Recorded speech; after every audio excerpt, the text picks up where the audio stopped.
Aloha, bom dia. Good morning, everyone. Welcome to lesson 4. And here we're going to be talking about assessing levels and quality of evidence. Anytime I mention about RCTs, I mean randomized controlled trials. Those are basically a study that when you have a group of participants, a sample, you randomly assign them to either the intervention group or the control group. Or if there are two types of treatments, then you recruit them and they are randomly assigned to either treatment number 1, treatment number 2, or the control group.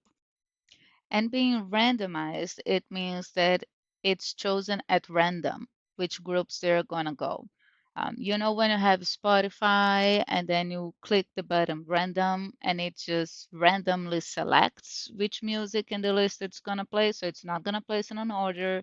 It's not going to jump according to a frequency, which is like every three be selected. It will just select the first, then the 10th, then the 30th, then the 8th, then the 15th, so that's what randomly assigned. So those participants, they were not planned which group they would be going to. And usually you have a very good blinding of the researchers that are involved in the study. That's what happened, for example, with the COVID one. So you had people who received the COVID vaccine and people who received the placebo. But the nurse that was administering and the people that were getting it, they didn't know whether they were receiving the treatment, which is the COVID vaccine, or if they were receiving the placebo, which would be the no treatment group, which usually is the control group. So the first thing we need to do is to acknowledge that there are different pyramids for the levels of evidence. We're going to be following John Hopkins' evidence-based practice, but according to your PICO question, you may want to use a different pyramid. So when we access these links, I provided them in the PowerPoint version, you will have access to this publication in which analyzes different levels of evidence and the role of evidence-based medicine. Notice that here you have the Canadian Task Force levels of evidence and the SACET levels. How many levels are in the first one and how many levels in the second one? The first one, you only have 3 levels. It's 1, 2.1, 2.2, and 3. In the SACET, you have 5 different levels.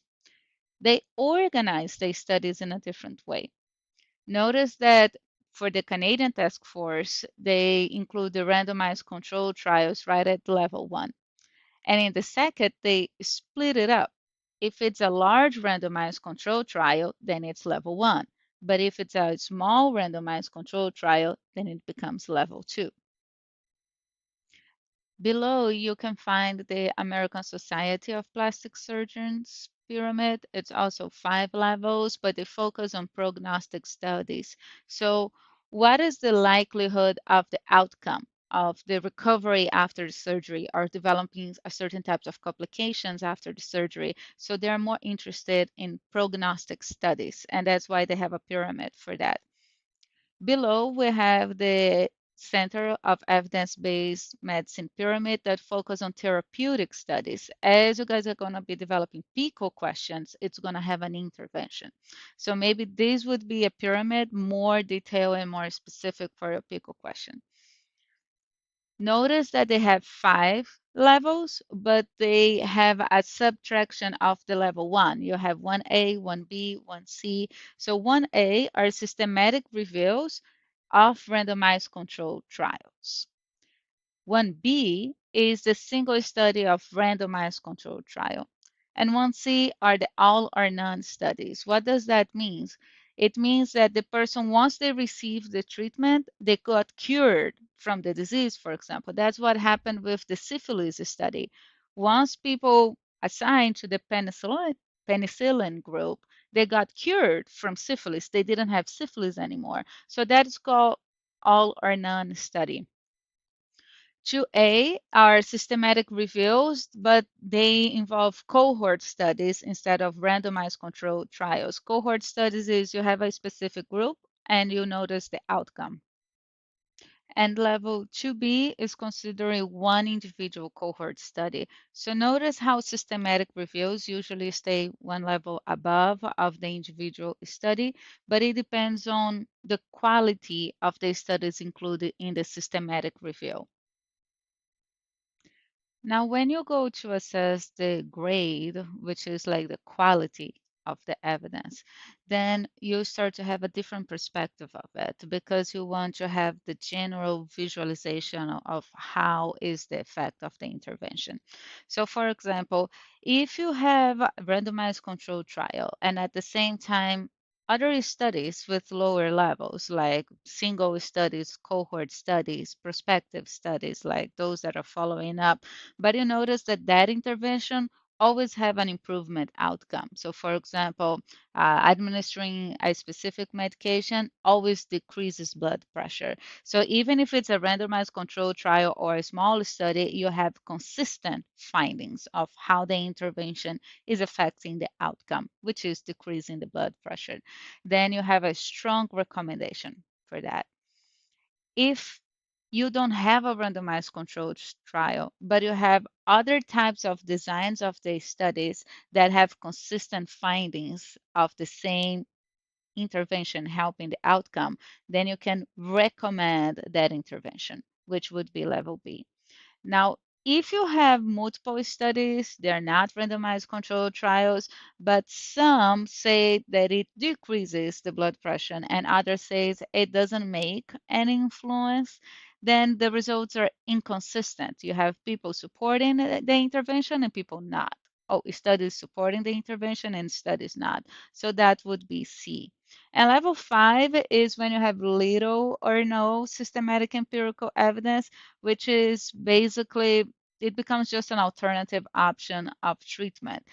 What is empirical evidence? It's that type of decision that it goes, it usually works when I do that, so let's just do it. So it's based on personal experience in regards of doing it again and again and again, but it's not tested, blinded tested, statistically tested to make sure that it's controlled for any type of bias. The second link that I provide easily provide on how the level of evidence is related to the grade of recommendation and which are the types of designs in the middle. So you guys can also try to choose this structure. Notice that you have the levels here, 1A, 1B, 1C, and according to it, you have different grades. So only level 1A and 1B, which are related to randomized control trials, they are strongly recommended. From level 1C, 2A to 2B, you have strong recommendation, but not strong recommendation. Then it becomes level C and then level D, which is the expert opinion, like the empirical evidence, which is based on his experience, then he chooses this type of therapy. Continuing over here, this is just to show another variation. For here in the Pollitt and Beck, the top level is systematic review, but in Hemophorb, they show the meta-analysis as the toppest one.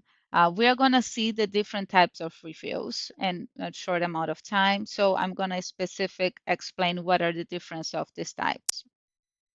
Here you have the John Hopkins pyramid of hierarchy and levels of evidence, and notice how they split it up of the first three levels be research related and the last two be non-research related. So they organize their studies and they have two appendix. The appendix E related to research evidence and appendix F related to non-research evidence. As I mentioned, the quality of the systematic review depends on the quality of evidence you are including in it. So I highly recommend if you guys are going to follow the John Hopkins pyramid of hierarchy to stick to the first three levels of evidence while you are developing the systematic review. This way, you're going to stick only with the appendix E as well. Like you don't need to do the appendix F. Okay. Let's learn how to differentiate between primary and secondary resources. So Primary resources, they are published by the person who developed the research, who created the idea and tested the hypothesis. Secondary resources, they refer to the research that was done. But why do we do literature review? Summarizing, we want to describe what is the current evidence and synthesize what is the information that exists and the current gaps in the science. Additional reasons is to describe what is the state of the art of knowledge of that specific topic, get to know what are the research ideas, and even create conceptual frameworks. That's one of the proposals that you can have as a product of your paper. You also can develop like guidance in regards of based on the evidence that you did the literature and understand which are the instruments, methods, and tools that they are using, that the current research is using for that specific intervention and outcomes. Usually, in general, you can say that it has two steps. You identify the problem, do the search, evaluate the evidence that you got, and then you write a formal summary synthesizing the relevant information. So results from a prior research are end up being the most important types because by reading your literature review, the person can have a general overview of what is going on in regards of that population, intervention, and outcomes.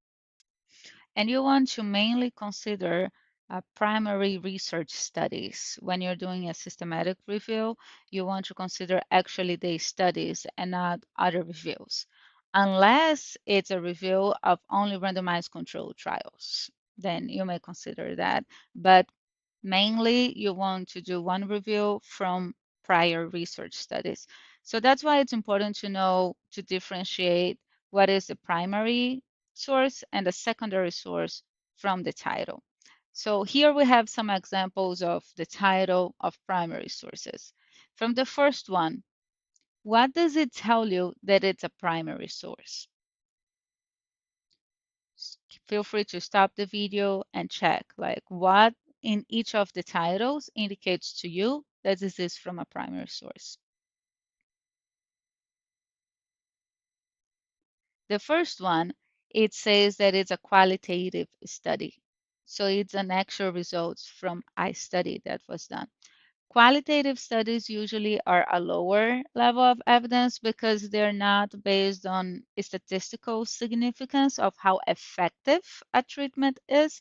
It's based on feelings and opinions of the patient, which is extremely important because it also shows the acceptance of the treatment. In the second title, you can see that it's written it's a cross-sectional study. Cross-sectional means that it was done at one time and collect data in regards of the patient data and outcome, right? So stating that it's a cross-sectional study, it's a signal to me that this is a primary source. And the last one, it's in the title, randomized controlled trial.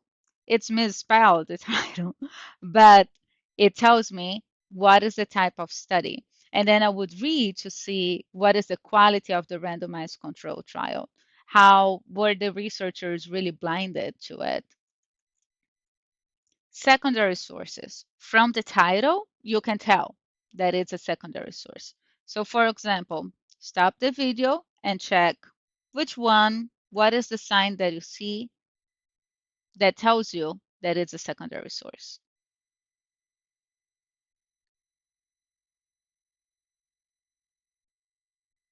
As you read each of the titles, you'll notice that they all have in common the word review. The first one is a rapid systematic review. The second one is a systematic review of the nurse's experience. The third one, a systematic review of randomized controlled trials.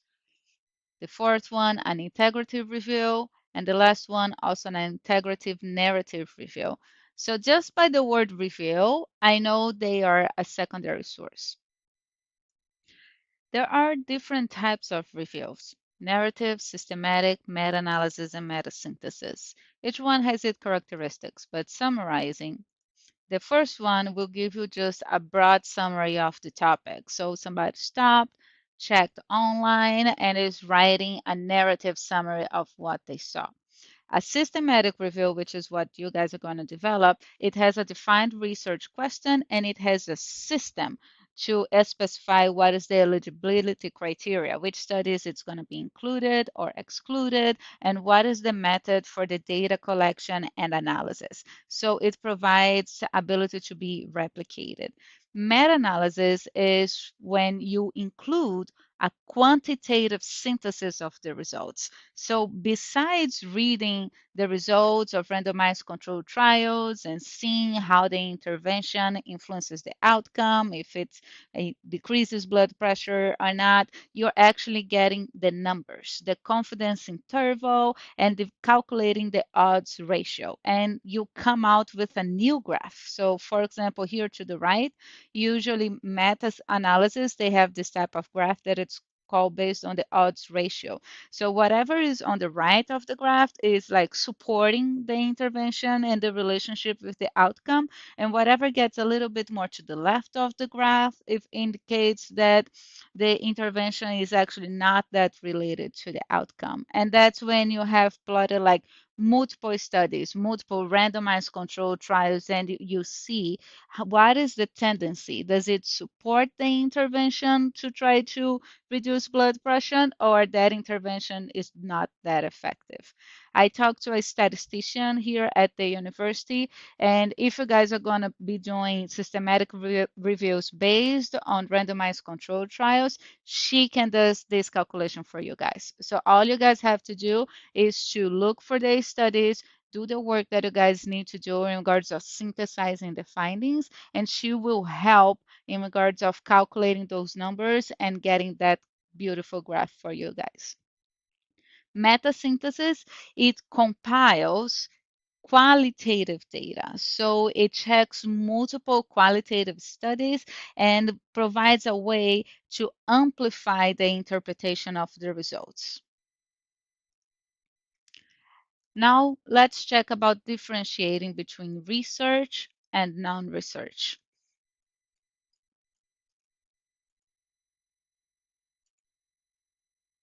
Research methods, you have quantitative, in which you have the statistical tests with the hypothesis, so you'll be able to test and measure what is the cause and effect of that intervention in the outcome. Qualitative, you try to understand what is going on. So for example, when I mentioned in regards of anticonceptionals for men, right? Like they were like, this is effective biologically, but what is going on that it's not being effective in practice? And once they did the research qualitative wise in regards of getting the men perspective and reports and experience, that's when they understood that the side effects was what made it impractical for men to use anticonceptionals. So it wasn't ineffective. Like it's not that the anticonception was ineffective on the body. It was effective, but it was not practical to use it because the experience that they felt, the adverse events that they felt made them stop using it. Mixed methods is when you have a combination of quantitative and qualitative data and have an interpretation and integration of both. In general, you have the systematic review and meta-analysis, in which you have previous studies and statistical analysis, the randomized controlled trial, in which I explained it randomly is assigned to intervention and standard of care, or intervention and placebo or no care. Quasi-experiment is when you have the groups like treatment and the control group, but they are not randomly assigned. Like everybody knows which group the person is going to what.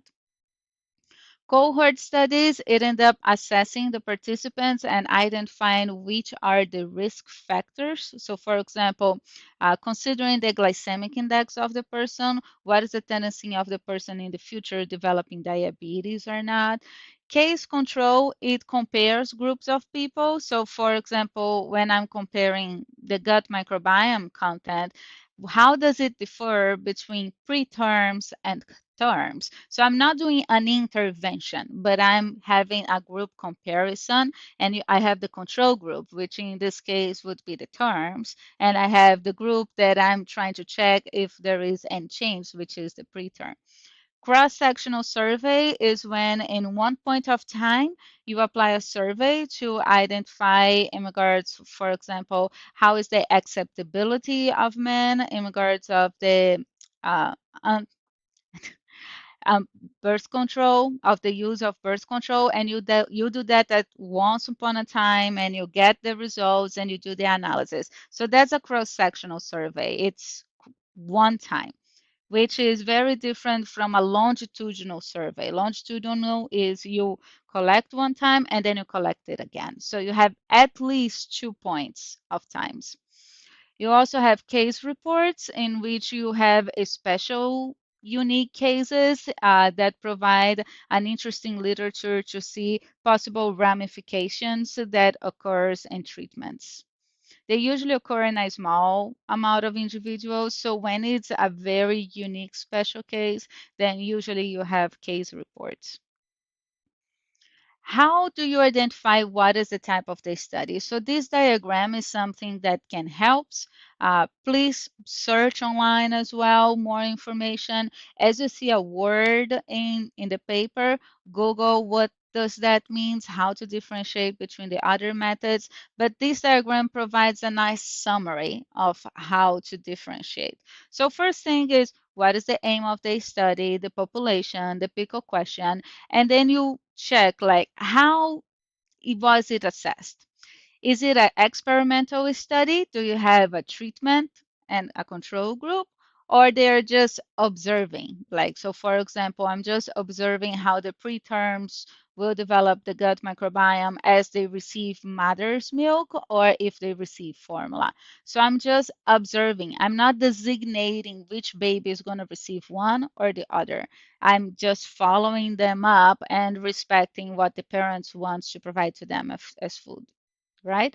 So if it's in the case that it has a treatment and a control group, were they randomly assigned or not? If they were randomly assigned, then it's a randomized control trial. But if I have a treatment, a control group, and they were not randomly assigned, then it's a non-randomized control trial.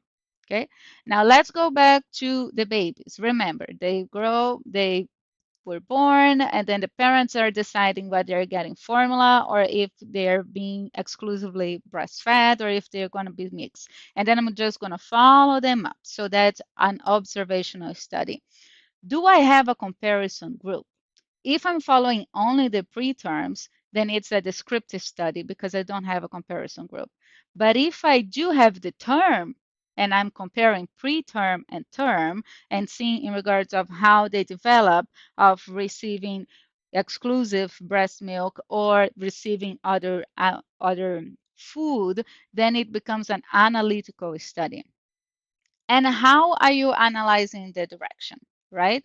So am I checking in regards of following them up from birth and seeing in regards of the food they're receiving and what is the gut microbiome that they develop? So you have the exposure, the type of food, and what is the outcome. So that would be a cohort study.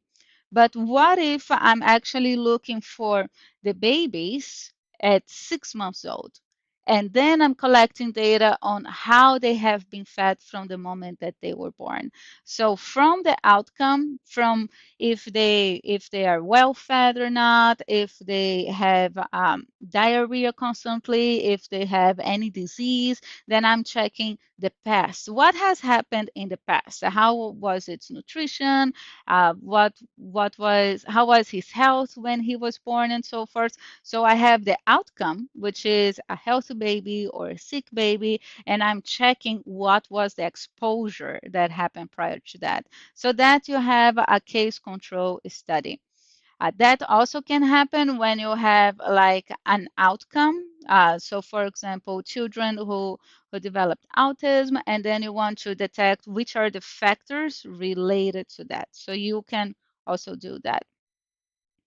And also you can have the exposure and outcome at the same time, which is when I mentioned when you collect the data in regards of one time point. So when I'm collecting data with men about their experience with birth control, I'm collecting data of their demographics, the socioeconomic, education, and so forth. And I'm getting also the results in regards of the opinions. And then I can see if the different level of education or different level of socioeconomic status ended up influencing in regards of they abiding to the birth control or not. But that's a one-time collection, and I'm collecting already like what are the sociodemographics variables and what is the outcome, which is do they abide or not to the treatment and the reasons and feelings and experiences why. For the non-research evidence, as I mentioned, like empirical knowledge, expert opinion, you have consensus panels, interviews. Scope and integrative reviews are those that I mentioned that it's a person that just did a little review and then summarized the topic. Case reports and those related to the quality program or financial analysis of the institution. Okay. So which pyramid would you use? It depends on what you're focusing on. If you are focusing on a therapeutic PICO question, then I would recommend the Center of Evidence-Based Medicine, which is the one that provides like the table that it's 1 to 5 and it has 1A, 1B, 1C, 2A, 2B, 2C, and so forth, or the John Hopkins evidence-based pyramid, but I would suggest to stick to the three upper levels. If you would like, if you're focusing on something specific, so for example, if it's a cardiopathy, then you could use the American Heart Association pyramid. Or if it's related to critical care, then you use the Association of Critical Care Nurses pyramid. So there are associations that they develop their own pyramids for level of evidence. So depending on the PICO question, you may want to consider use one of those, but they may not be an association specific to your PICO question. And then you can use the John Hopkins pyramid or the evidence-based medicine one. Now let's go to appraising the quality of research evidence. For the validity, you want to know if the instrument is actually measure what it plans to measure. So when you test internal validity, you need to check if what is going on, the effect is due to the intervention or not. For that, you test if the instrument, for example, PHQ-2 or PHQ-9, which are instruments that measure depression, are they actually measuring symptoms of depression? Are they actually valid instruments? And they have been shown in different studies again and again that they have provided reliable results. But whenever somebody ended up using the instrument again, they need to test the internal validity, which commonly is used by Cronbach's alpha. Another way to test it is doing the cross-cultural validity. So when you do a translation of the PHQ-9, which is extremely already validated in regards of measuring depression, um, to Portuguese or to Spanish, does the Portuguese version actually also measure depression or not? External validity. What is the likelihood that you are able to generalize the results? So if I have a small sample size of just 30, 50 people, and you have a very good outcome of the intervention, it's different from you having 1,000, 2,000, 3,000 people during the same intervention. You may end up finding a different type of outcome. A representative sample. Well, does the sample actually represents the population? The population, let me just show you this graph. The population in general here, let's suppose you have 10,000 students, and that's how the race is stratified. And you want from the population get a sample for your study. How you're going to diversify your sample. So some studies, they're like, oh, let me just get 25 people from each type of race. That's a way to diversify, yes, but How it ended up distributing the races, it's not being representative of the population.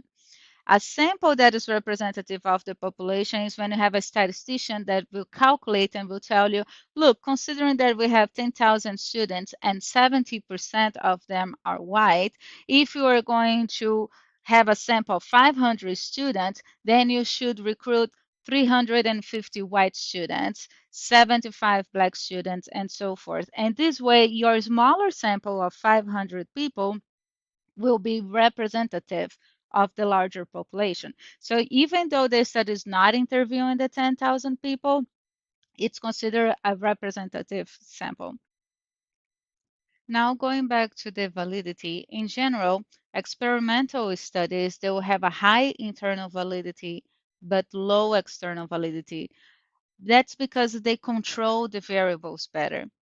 Non-experimental studies, they'll have a low internal validity but a high external validity because they usually consider they have so many variables and they're done like in real life, real influences, but they will have a low internal validity. So that's why you always want to consider the experimental studies rather than the non-experimental studies.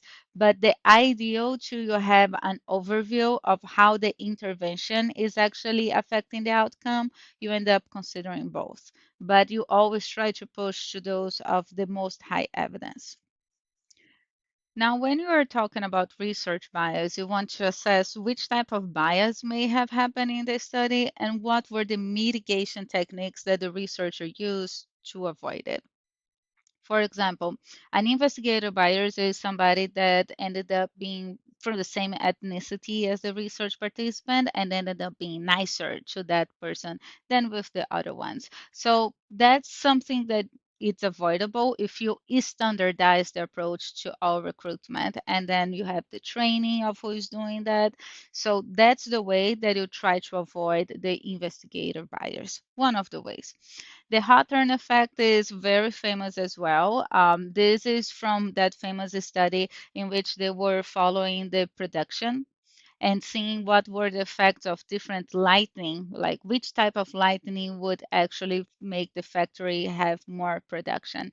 And at the end, they had the same level of production, but it was higher from before they were even doing the research collection, which showed that due they being observed, they were producing more. So that's the Hawthorne effect, which is because you're receiving attention, then you end up being more attentive of what you're doing and how things are going. Attrition bias is when you have when you lose participants throughout the study. So you start with the babies being born, and then you follow up by 6 months, 1 year, 2 years, 3 and 4 years. You may have started with 1,000. Great, great number. But then, as it approaches you 3, 6 months, some people moved out of state or changed phone number or changed their mind in regards of being part of their research, and then by the time that you have to the 4-year-old, from the 1,000, then now you have like 50 participants. That may happen. That's called attrition bias. And there are ways that they mitigate that happening, which is try to have multiple ways of communication and interaction, assure that the person does not have the intent of moving out of state once having a baby, and so forth. Selection bias, you try to always randomly select, but if you are unable to, you try to apply more strict inclusion and exclusion criteria to avoid possible confounding factors. Also, larger the sample size, better. Reliability. How consistent is an instrument being measured? So, for example, if you are measuring blood pressure, when you measure it multiple times, how consistent are the results? You have internal consistency, test reliability, in which you use a Pearson's correlation, inter-rater reliability, in which you have like multiple judges. So, for example, if you have somebody assessing how is your clinical practice, and you have two people observing you do it. One person gives you a score of 8, and the other one gives you a score of 3. That's too much discrepancy, right? You cannot be that good and that bad at the same time. So inter-rater reliability is making sure that the observer scorer, they're kind of reaching to the same result. It's not bad if one concludes that it's 8 and the other one's 7, or one is 9 and the other one's 8. That shows a strong inter-rater reliability. That is why, for example, as we are doing the literature review, it is recommended that more than one person is checking in regards to the quality and level of evidence, and you have multiple people like independently assessing. And consequently, after they come together and they're like, oh my God, I actually put this study in this level, you put in this level, why was that? And then you start the discussion in regards of what would be the final level of that study. Inter-rater reliability is in regards of, you have three types of data.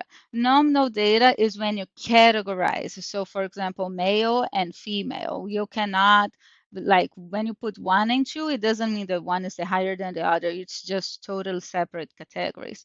Ordinal data is when you have levels. So a Likert scale, you have 1 to 5. 5 is higher than 1. 1 is the low level, right? So you know that there is like a categorical data that it's actually ordinal.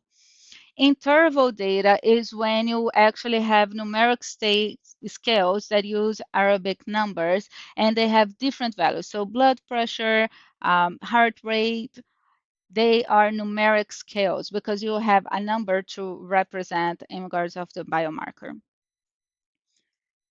The Agency for Healthcare Research and Quality, they have this assessment of level of evidence and grade of research. So notice that the grade of research, it actually goes into level E, right? So that's a different way to do it as well.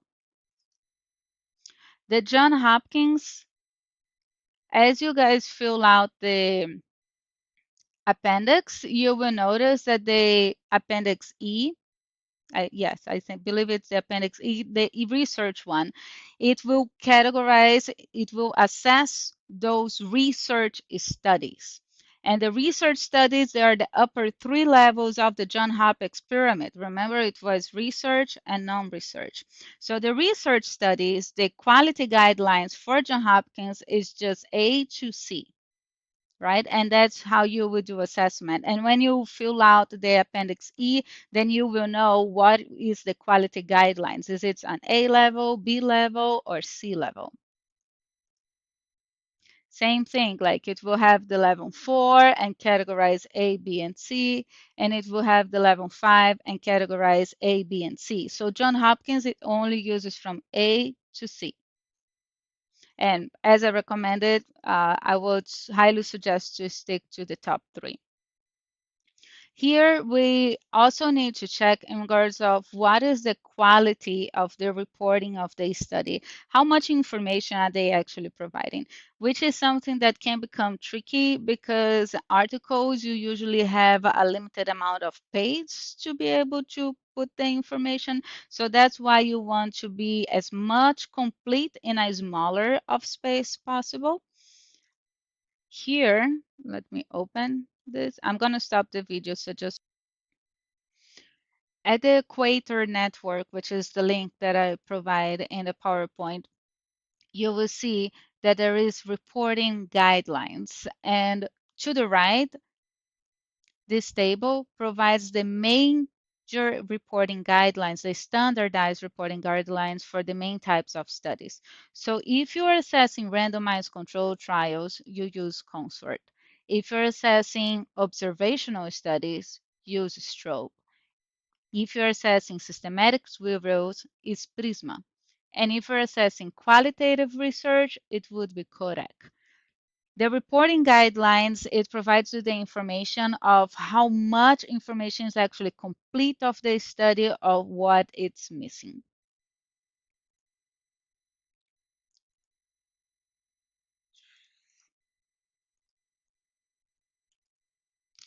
Going back in regards of rating the research evidence, yep, Appendix E is the one that have the different types. It goes from A to C, as I mentioned with you, and there is grade. Grade is actually the quality evidence assessment that includes like risk of bias, indirectness, inconsistency, imprecision, and even publication bias. So that's great. It's a very complete tool to be able to assess the quality of the publication. And it's based on the Cochrane. Instead of A, B, and C, they use high, moderate, low, and very low. Okay.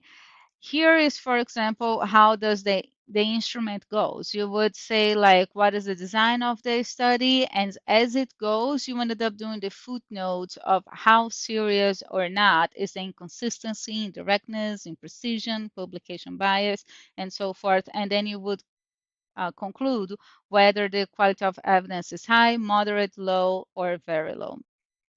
But what is the quality of assessment criteria to use? Well, you have the John Hopkins that you can use the Appendix E, that you have A, B, and C, or grade, which shows high, moderate, low, and very low. Keep in mind that you can kind of mix and match. You can use the at Center for Evidence-Based Levels of Evidence related to therapeutic studies and use the qualitative grade of John Hopkins, which would be A, B, and C using the Appendix E, for example. It would also work, you use the levels of evidence from John Hopkins, which let's stick up to the third level, and then use grade for the quality assessment. Okay, and it would also work to use John Hopkins throughout to assess the level of evidence as well as the quality of assessment. I suggest you to check according to the PICO questions, the studies that are being coming up and how you would like to proceed with the analysis. Keep in mind that as you guys are reviewing the study, it would be good to have at least independent people assessing the studies and then coming together and discussing. So, for example, if we have, I don't know, 300 results, you guys may split the studies between yourself, but it's always good to have at least two eyes independently assessing the same studies to be able to then later come to a conclusion and be like, oh, I assessed this as quality A or quality B, but I noticed you put C. Like, why was that? And then you discuss and come to a conclusion of what would be the quality to move forward. So feel free to organize as you want. The important thing is that you guys organize as a group. You guys are in a reasonable large group, so it's totally doable to be able to do the assessments of the studies moving forward. These are the reference for the presentation and some extra resources in case you guys would like to link and ended up like getting more information about the importance, like why is it important to assess the quality of evidence. One of the things that happened, for example, during the COVID is the paper that had the medication like showing effective, it got withdrawn actually from the journal, right? So I believe it was hydroxychloroquine, that medication that was extremely polemic during COVID. In the end, it got withdrawn the paper in regards of that. And the reason was there was a strong flaws and bias in the results, so in the interpretation of the results of the study, which is something that people don't take into account as they move forward. Something similar happened with the study that showed, oh, there is this association between vaccine and autism, and it was proved afterwards that it was totally fabricated, the results. And that actually happened because people tried to replicate the study and the results were never confirming. It was totally different results. It didn't make sense what that person got. And then once they got to scrutiny, actually the data set that he used, it was discovered that he actually manipulated the data and had published that finding in regards of the association vaccine and autism. And we have consequences of that until nowadays of people bringing this type of argument again and again. So we need to be careful, like in regards of clinical guidance and so forth. And that's why we need to know how to read and interpret what is online. What is the source that you're considering? Is it a peer reviewed source or is actually just a blog and so forth? Thank you so much for following up with me. Please feel free to send me any question, post questions in the question and answer forum, and I'll see you soon. Bye bye.